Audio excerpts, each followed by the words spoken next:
Vinícius Júnior perdeu pênalti, a seleção perdeu 2 pontos na Venezuela. Mas eu não acho que a atuação da seleção tenha sido uma tragédia. Pelo contrário, agora, essa coisa em cima do Vini, a gente precisa discutir. É um peso, é uma pressão, é uma realidade. O desempenho na seleção brasileira ainda não é de acordo com a expectativa criada. Isso é um problema? Claro que é um problema. Não vamos passar um pano para isso. Vamos lá!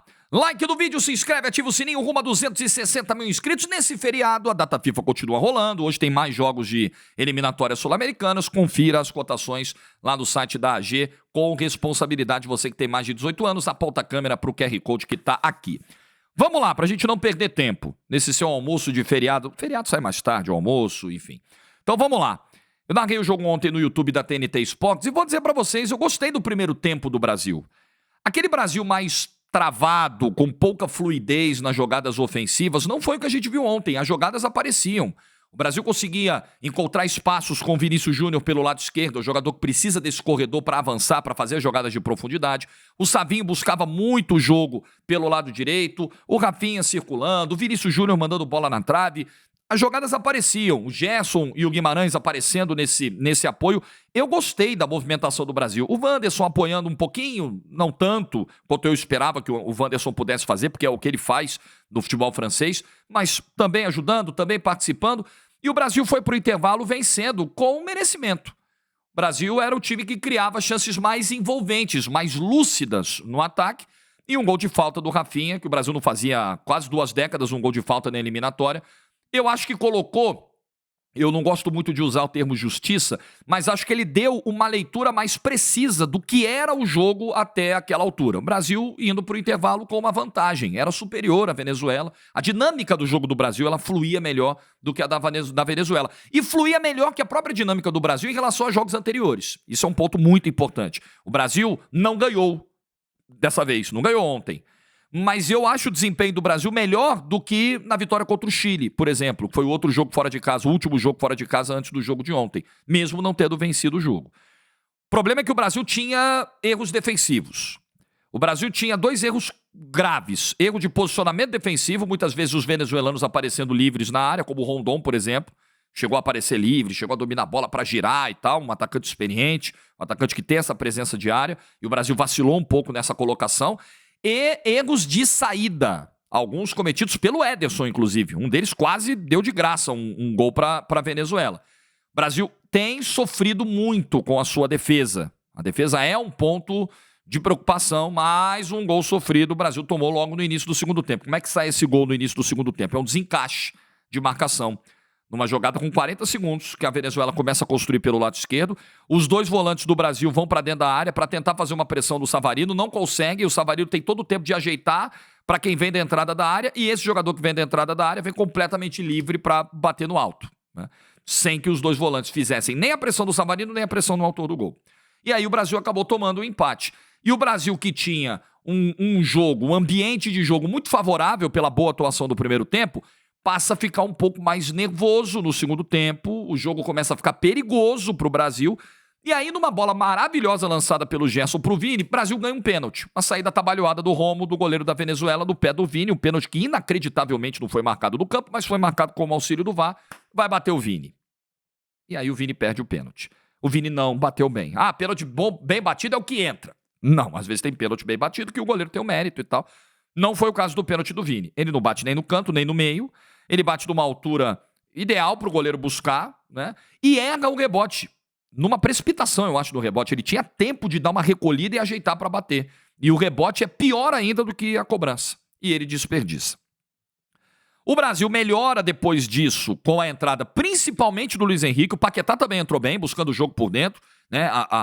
Auxiliando na aceleração de jogo, na distribuição de passes. Mas o Luiz Henrique, de novo. Luiz Henrique entrou, com 1 minuto já colocou uma bola em profundidade, onde o Brasil quase poderia ter feito o gol. Depois lançou outra, depois arrumou 2, 3 escanteios para o Brasil em sequência, tentando limpar a marcação. Entrou bem de novo o Luiz Henrique. Ontem não conseguiu fazer gol da vitória e tal, não conseguiu marcar. Mas, novamente, a dinâmica do Brasil melhora. O Brasil cresce em termos ofensivos com a entrada do Luiz Henrique. Mas também, nesse combo de alterações, ele tirou o Igor Jesus, que vinha sofrendo com a marcação da Venezuela. O Wilker Ángel, pra mim, foi o melhor em campo ontem, o zagueiro da Venezuela. Cortou todas, ou um dos melhores em campo. E aí, quando o Dorival faz essa troca, que ele tira o Igor Jesus e põe o Paquetá, e tira o Savinho pra botar o Luiz Henrique, não tem 9. O Rafinha vai fazer o meio do ataque, com o Luiz Henrique na direita e com o Vini na esquerda. E esse é um ponto. O Dorival só convocou o Igor Jesus de camisa 9. Você não tinha nem o Endrick pra fazer a função. Eu sei que o Endrick não joga há um mês. Eu não tô dizendo que foi absurda a não convocação, mas não tinha outro. O Rodrigo machucou, é o cara que quebra o galho ali. O Endrick seria o reserva imediato ali para uma faixa central de ataque. Também não tava. Você teve que colocar o Rafinha. E o Rafinha não produziu tanto jogando pelo centro do ataque, né? Foi uma dificuldade que o Brasil teve. Mas, repito, o Igor Jesus também vinha encontrando dificuldades. Também não foi um jogo, né, do mesmo nível dos anteriores do Igor Jesus com a camisa da seleção. Eu acho que é muito mérito da marcação venezuelana, principalmente do Wilker Ángel, o zagueiro que anulou várias tentativas ofensivas do Brasil. E aí o final do jogo é mais tenso. Eu vou falar especificamente do Vini, eu vou voltar no assunto Vini, eu vou fechar o vídeo com ele. Final do jogo é mais tenso, tem irrigação ligada e tal. Mas o Brasil, ele cai muito depois do pênalti. O Brasil já não vinha fazendo o segundo tempo fácil. A Venezuela cresceu e o Brasil tem uma queda depois do segundo tempo. As alterações, elas, né, aí tem uma expulsão, aí ele coloca o Estevão, né, acho que ele tirou o Abner, né, para colocar o Estevão, e aí ele se manda de vez. O Martinelli também já tinha entrado. O Brasil ficou um pouco desconfigurado em campo, tentou meio na base do abafa, tentando aproveitar a superioridade numérica dos acréscimos. A história da irrigação esfria o jogo. Quando o jogo retoma, o Brasil não consegue criar mais nada. Manda a bola para a área no vazio, no chuveirinho e tal, e termina 1-1, que os caras lá comemoraram como vitória. A Venezuela recebeu em sequência Argentina e Brasil em Maturim, e não perdeu nenhum dos dois, empatou os dois. Então, para eles, que estão brigando pela 7ª vaga, pelo menos, da repescagem, show, comemoraram como vitórias. Para o Brasil, eu acho que num jogo em que o time foi melhor do que em jogos anteriores, fica a frustração de não ter convertido isso em vitória. É um ponto realmente a se lamentar. E eu quero falar do Vini. Eu vou falar do Vinícius Júnior nessa parte final do vídeo. Eu tenho dito aqui, quem acompanha os meus vídeos com mais assiduidade já me ouviu proferir essa frase: o Vinícius precisa escolher as brigas que ele vai comprar dentro de campo. Isso ontem gritou para mim novamente. Vinícius Júnior ontem, principalmente na parte final do jogo, depois do pênalti perdido, mais uma vez mostrou muita irritação em campo. Muitos bate-bocas, muitas discussões. Verdade que ele acaba forçando o cartão vermelho do Gonzalez, né? Acho que é Gonzalez, o jogador venezuelano, que tinha entrado no segundo tempo, que largou o braço nele quando ele veio pegar a bola para bater rápido a falta, o cara caiu na pilha. Mas muitas vezes o Vinícius está lá correndo o risco de tomar um cartão, correndo o risco de ser expulso, se envolver numa confusão e desfalcar o Brasil num jogo tão importante como o jogo do Paraguai. Do Uruguai, perdão, na semana que vem. Eu espero que a Copa América tenha dado essa lição ao Vinícius Júnior. O Vinícius tomou um amarelo bobo, tomou amarelos bobos na Copa América, contra o Uruguai, contra Paraguai, contra a Colômbia, que o tiraram do mata-mata do jogo decisivo contra o Uruguai. E ontem, de novo, o Vinícius se envolveu em alguns bate-bocas, na minha opinião, vendo o jogo na TV, com a frieza da cabine, sem estar no calor do jogo, mas a gente tá vendo, né, com outro ângulo, com outro olhar. Evitáveis, bate-bocas evitáveis, desnecessários, que muitas vezes vão desestabilizando o próprio Vinícius, né? E eu sei que o staff, eu tenho colegas jornalistas que têm contato com o staff do Vinícius e que falam sobre isso, né? Olha, os caras conversam, os caras orientam, mas é um calcanhar de Aquiles do Vinícius. Ele não consegue, ele explode muito rápido e ele precisa escolher as brigas que ele vai comprar. Não só pela preocupação de tomar um amarelo, pela coisa mais objetiva, né, que é uma suspensão, uma punição do árbitro, mas pelo mental, pelo foco que às vezes pode se perder no jogo, pelo quão pilhado ele pode ficar desnecessariamente numa confusão. Eu sei que muito da postura do Vinícius em campo, e eu também digo isso há tempos no canal, me parece um mecanismo de defesa, de proteção, porque senão os caras engolem ele em campo. Mas tem horas que o Vinícius vai além do que é necessário. Você tem que se impor no jogo, você não pode deixar os caras crescerem pra cima de você, mas não é toda a briga que tem que comprar. Esse é um ponto. O Vinícius, de novo, ontem me pareceu irritado em alguns momentos, além da conta. Esse é um ponto que precisa ser trabalhado para a carreira do Vinícius Júnior. Entenda, O Vinícius sofre muita coisa em campo. O Vinícius ouve muita coisa em campo. Eu acho que muito desse comportamento do Vinícius, além de um mecanismo de proteção, de defesa, para não deixar ser engolido, eu acho que é uma reação instintiva. Tudo que ele já viu, ouviu, sentiu e viveu em campo, e fora de campo, arquibancada, ônibus, rua, rede social. O cara vai meio que na base da porrada, virando isso aí. Mas é necessário fazer um trabalho para que esse jogo não se inverta contra o Vinícius Júnior. E sobre o desempenho na seleção, o que me parece é que o Vinícius está muito pressionado, externamente e internamente. Eu acho que rola da parte do próprio Vinícius uma cobrança. Eu preciso ser melhor aqui. Eu preciso ser o que eu sou no Real Madrid. Não que seja automático, que seja tão simples assim você replicar com perfeição aquilo que é feito no clube no ambiente de seleção. É muito difícil, são contextos diferentes, são dias mais curtos de trabalho, são outros companheiros, eu sei. Mas é uma performance que está muito abaixo. O Rodrigo na seleção entrega mais do que o Vinícius. O Rafinha na seleção entrega mais do que o Vinícius. Não entregam no mesmo nível dos clubes, é muito difícil. Mas eles entregam mais do que o Vinícius Júnior. O Vinícius não consegue, né? O Magalhães entrega mais do que o Vinícius na seleção, enfim. O Vinícius não consegue. Nesse momento, o saldo do Vinícius sendo muito justo. E aqui tá um cara que defende o Vinícius quando tem que defender, por exemplo, da injustiça que eu acho que ele sofreu na bola de ouro, e um cara que tá muito à vontade para fazer as críticas sempre na bola com o Vinícius Júnior. Tudo aqui é na bola, irmão. Eu acho que o déficit tá aí, tá evidente. O déficit é claro. Em termos de entrega da seleção brasileira, o Vinícius está devendo. É possível reverter isso? Claro que é possível, mas isso só vai começar a ser revertido se o Vinícius conseguir trabalhar primeiro o mental, o psicológico. Tem jogador que acha que isso não é necessário, não precisa de psicólogo do futebol, isso é bobagem, a gente resolve aqui. Vocês não são máquinas, por mais que alguns achem que são. Eu acho que o trabalho mental já deve estar sendo feito com o Vinícius e precisa continuar.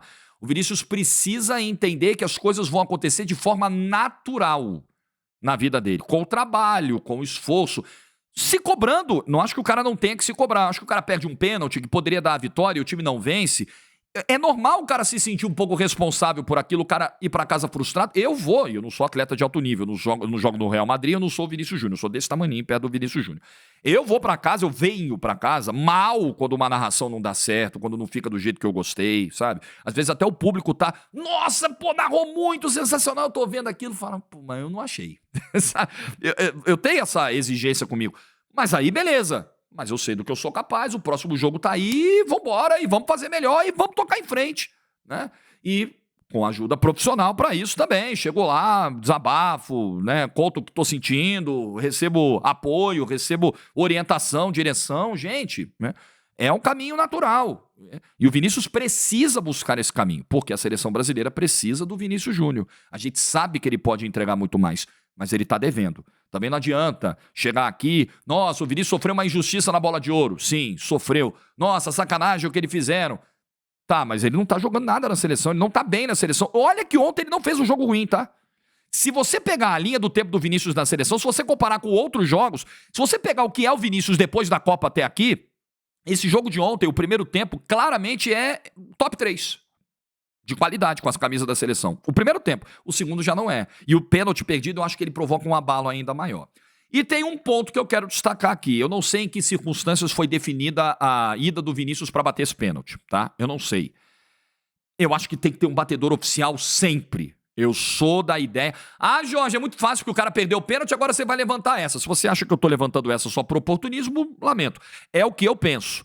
Sempre deve haver o primeiro batedor. Ah, mas o cara que não é o primeiro batedor, ele tá voando em campo, ele tá precisando de um gol pra ganhar moral. Beleza, show, entendo, mas o batedor é o fulano. O primeiro batedor é o fulano, o segundo batedor é o fulano, o terceiro batedor é o fulano. Eu acho que isso precisa ser muito bem definido. Pênalti, ele não pode ser prioritariamente pensado pra dar moral a quem vai bater. O pênalti tem que dar a vitória. O pênalti tem que dar os 3 pontos. Depois você pensa na moral do batedor, se vai elevar a moral do batedor, se não vai, se vai fazer bem pro grupo, se não vai, se vai homenagear, se não vai. O jogo tá 4-1, tá bom, bate aí, fulano, você tá precisando da moral, ou tá se despedindo, homenagem, vai, bate aí. O jogo tá 1-1, não pode. Bate o oficial, o número 1. Não pode ser nessa, não, vou dar aqui pro fulano. Eu sou contra no ambiente de clube, no ambiente de seleção. Tô deixando isso aqui bem claro. Se é o Vinícius Júnior o batedor número 1, beleza. Se não é, tem que ser o número 1, o cara que vai bater o pênalti. Isso tem que estar designado, definido, combinado, conversado. Isso já deu muita confusão em ambiente de clube, até ambiente de seleção, até para evitar a confusão, sabe? Pênalti tem que ser algo já determinado. A confiança é importante. Se o primeiro batedor falar, pô, eu não tô me sentindo bem para bater, hein? O cara deu uma regada, bate o segundo. Mas isso tem que estar bem definido. Queria só também fazer esse ponto aqui. Enfim, Uruguai é o próximo jogo. Chato, difícil. Uma seleção tradicional, uma seleção que ganhou do Brasil. Mas o Brasil jogando em casa, se conseguir repetir o primeiro tempo que fez ontem, o Brasil tem condições de ganhar do Uruguai, que não vive o melhor momento, né, que tem problemas de relacionamento do Bielsa com parte do grupo.